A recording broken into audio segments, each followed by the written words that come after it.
What's up, peoples? It's Gendo here, and welcome back to another Chicago Fire vlog, where today is the very last home regular season match for the Chicago Fire, taking on the Philadelphia Union, where we need to come away with a win here today, and more than likely a win versus Houston next week. And that'll see us through to a home playoff tie in the wild card, which is going to be very fortunate for us, very beneficial for us if we want to continue on in the playoffs. More than likely, we'll be taking on the Columbus Crew in the wild card spot. But like I said, getting 2 wins out of these last 2 matches, very vital if we want to secure the home field advantage. Now, the one thing that is on everybody's minds in Chicago is, what is the status of Bastian Schweinsteiger? Unfortunately, at the end of the NYCFC match, he re-aggravated a leg injury and is more than likely going to be nursing that for this match. And hell, if we get a win today versus Philly, there's no need for him to play against Houston next week. So effectively, we might be shutting him down for these last 2 matches, get him ready for the playoff match, which is fine. Like I said, if we can get the wins without him, all the better. Have him ready, fit and ready for that match versus Columbus. But as far as I see what today is looking forward to, I don't see that Philly has a lot of strength to them. CJ Sapong, of course, is their real goal-scoring threat. I think he will get a goal today. I also think the Fire will get a couple more to beat them. 2-1 final score, and maybe on our side, Nemanja Nikolic, maybe even a David Accam goal to seal the victory. So that being said, it's going to be a cold one out there today. So got my long sleeves, going to have a jacket, going to have the bobble hat, of course. Let's go out there to Toyota Park and see how the match goes. By the officials in 4 match-changing incidents.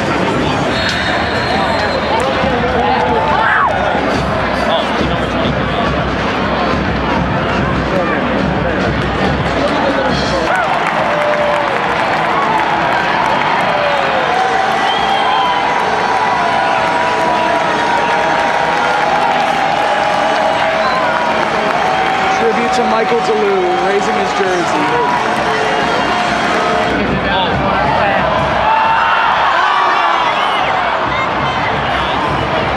Instant reply.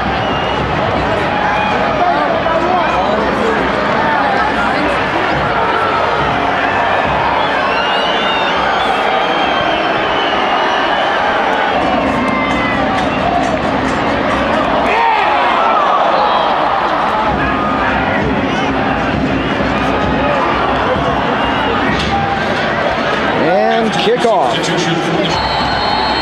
Nikolic takes penalty.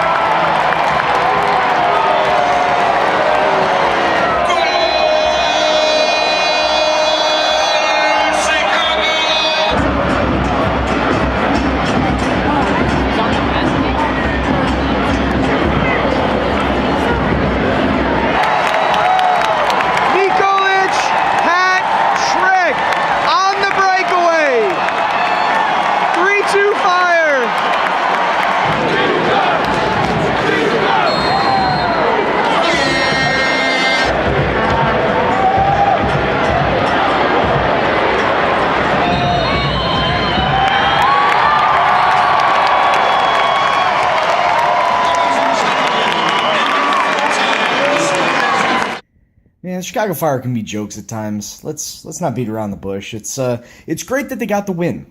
You know, coming back from 2-1 down at halftime, Nikolic getting his first ever hat trick here in the MLS, and matching himself up with a fellow Chicago Fire teammate David Accam, who had himself a hat trick earlier this year, and coming away with the much needed 3 points. And actually taking a look at the results from around the ground, New York City lost, Atlanta drew. That means Chicago Fire are now up into 3rd place and 1 point behind New York City on the the Eastern Conference table, And if they get themselves a win next week versus Houston and New York City doesn't, that means that Chicago Fire finished 2nd in the conference.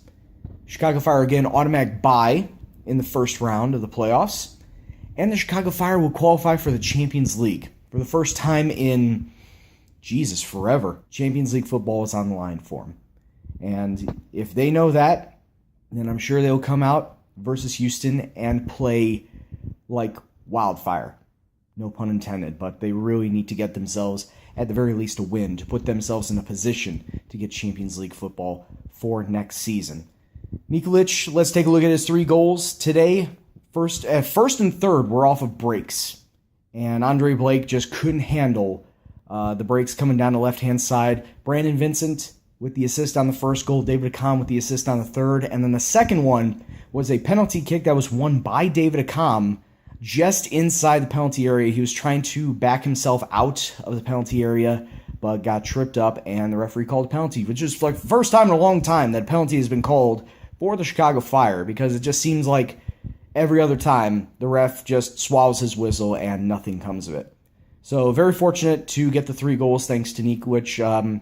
3 minutes after the opening Nikolic goal, I want to say it was either a CJ Sapong goal or they're going to credit it as an own goal, because the defense just didn't know what to do. And it's just typical of Chicago Fire this entire year, where the defense, within the first 5 minutes of scoring a goal, likes to concede goals. And they just didn't know who to mark on that play, and it just allowed CJ Sapong to come through and slip it underneath Matt Lampson. Matt Lampson really is starting to grind my gears as far as being a goalkeeper for the Chicago Fire. He may need some replacement. We have Rich Sanchez on the bench, so maybe he can do the job. And then the other goal by Philadelphia, it was, I want to say Chris Pontius or Alejandro Bodoya. Either way, it was back along the right-hand side. And once again, Matt Lampson just couldn't deal with it. Just could not get a beat on the ball and just let it go by him into the back of the net. And that's what, at that point in time, led Philadelphia take the lead 2-1. But like I said, nice that we were able to come back and get the 3 points out of it. And now it just all hinges on Houston. We go to Houston, we get the 3 points. We're at the very least third place, if not second. All comes down to that. But anyway, guys, at the very least, we have ourselves a home playoff tie in the wild card, which will be taking place on the 26th of October. That's a Thursday night. So if we don't get ourselves a first round bye, that's when I'll be seeing you guys next time. So until that time, this has been our Chicago Fire vlog. I've been Gendo. You've been awesome, and thank you very much for watching. And I'll see you potentially on the 26th of October. Take care.